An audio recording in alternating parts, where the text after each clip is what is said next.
to Strength and Balance. My name is Kim Wood. Please check with the doctor that you're okay to participate in any of this form of exercise. So we are working on balance here in this component. Please make sure you practice the level 1 of the balance exercises for a few weeks. Feel confident with it before you progress to this level 2. So what you'll need is 2 chairs lined up like this, or you could use your kitchen worktop as another option. So we're going to be starting with an exercise called tandem walking. So if you want to turn side onto your chairs and hold on with your back hand, start with your feet hip distance apart, chest lifted, nice posture, looking straight ahead. Imagine there's a tightrope on the floor and we're going to step our little foot onto the tightrope. Leave a small gap between your heel and your toe, and then transfer the weight to your front foot and then continue walking in that tandem line.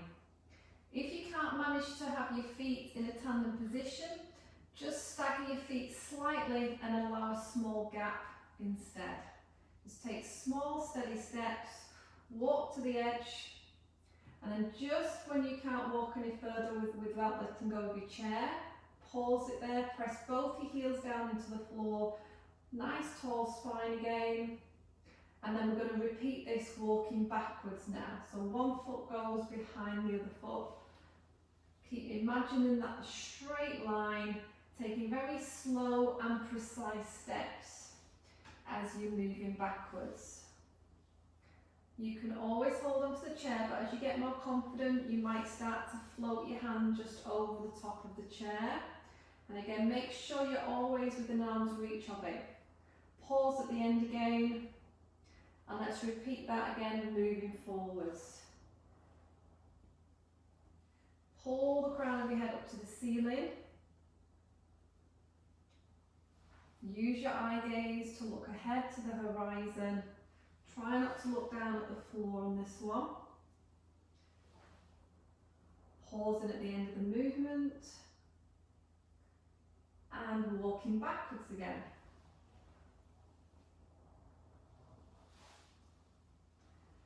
You can think about pulling your abdominal muscles in here, keeping your shoulders relaxed and down. Let's do that one more time. So we're moving forwards. 1, 2, 3, 4. See if you can do one more and pause. And moving backwards.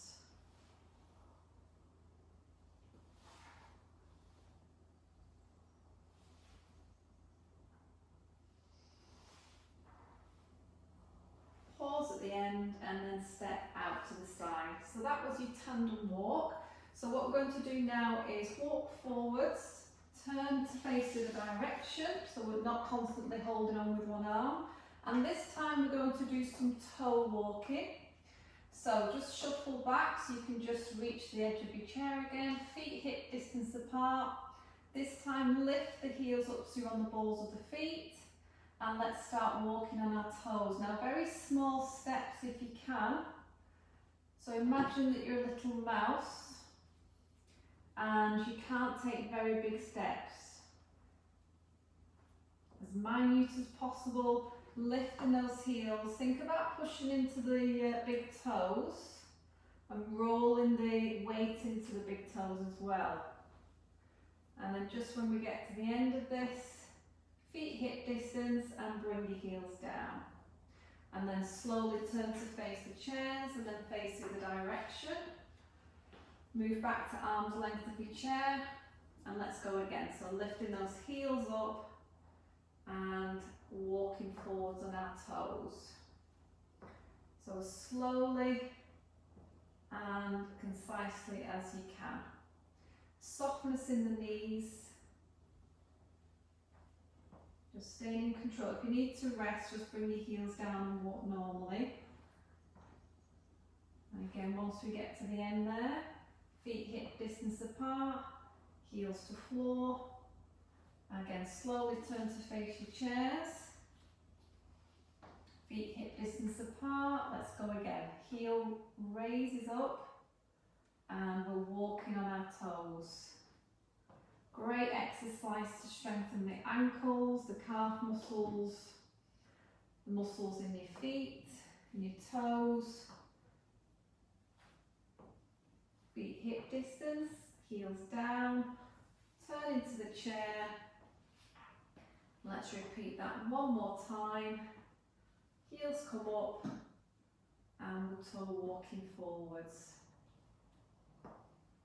So you could practice this when you're waiting for your kettle to boil, if you're in your kitchen, holding on to the worktop edges. Feet hip distance and down.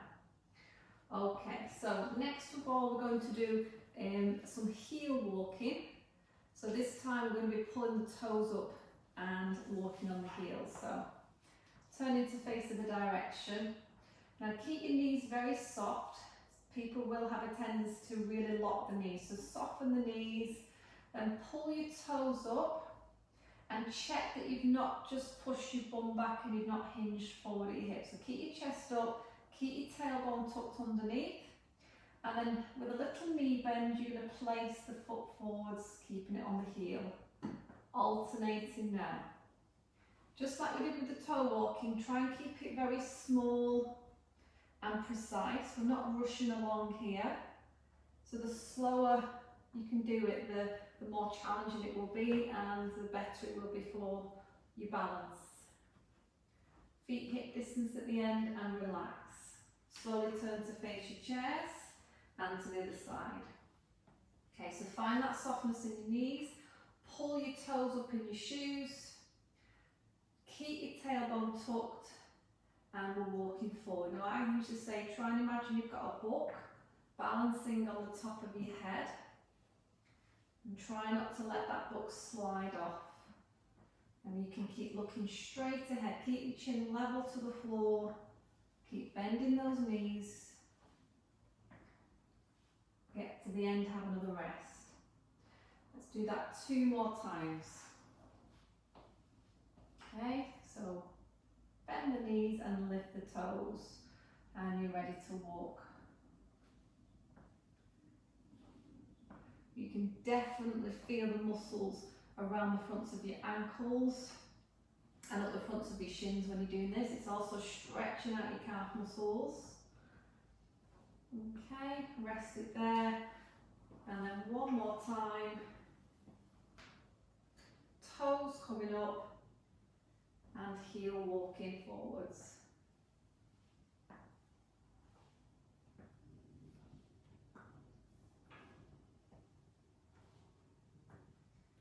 And to the end and relax there. Okay, so I'm going to turn one of my chairs to the side now. So we're going to do some hamstring curls.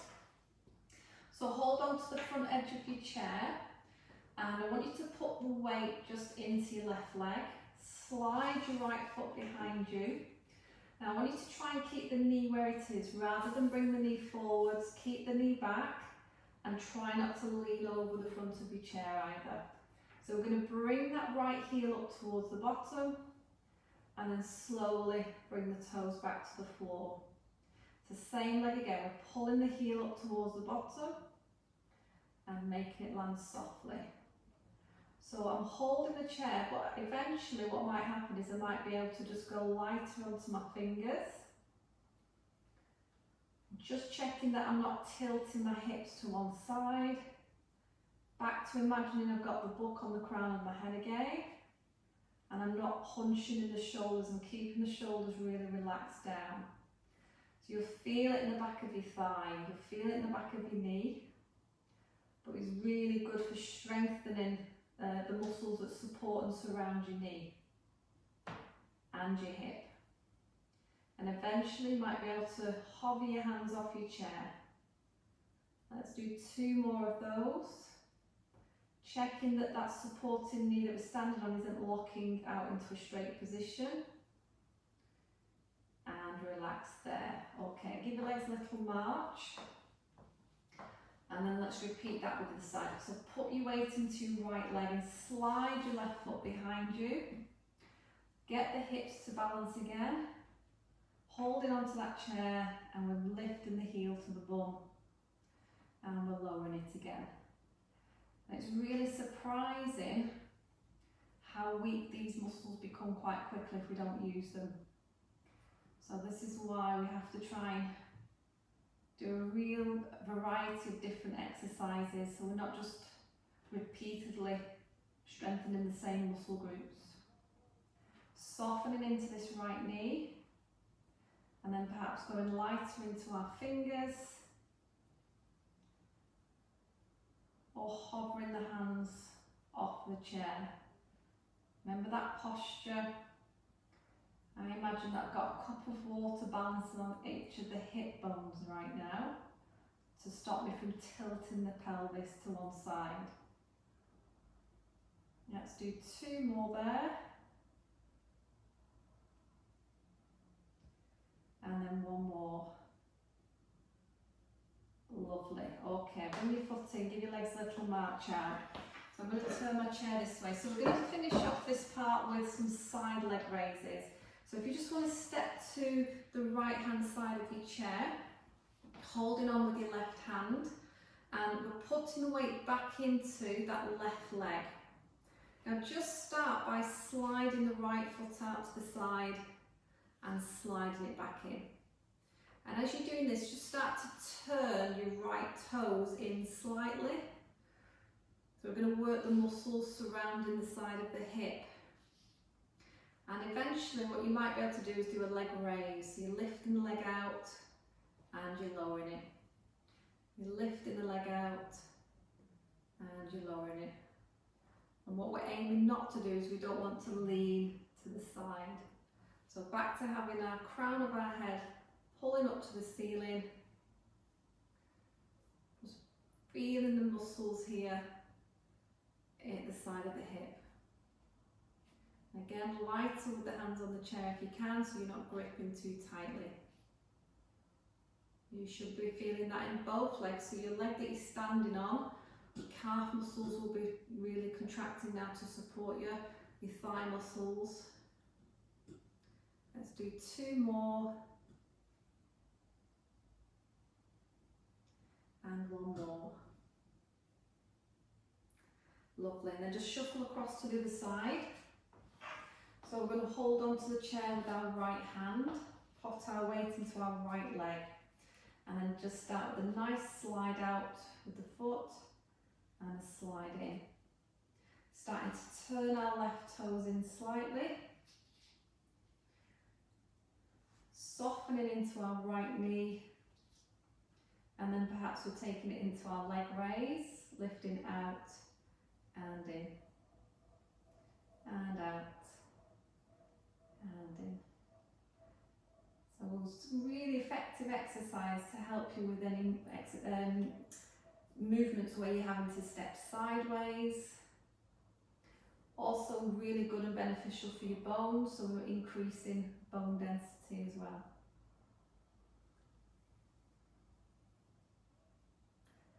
Few more to go. Hope we're breathing properly. We're not tensing up there. Let's try 3 more.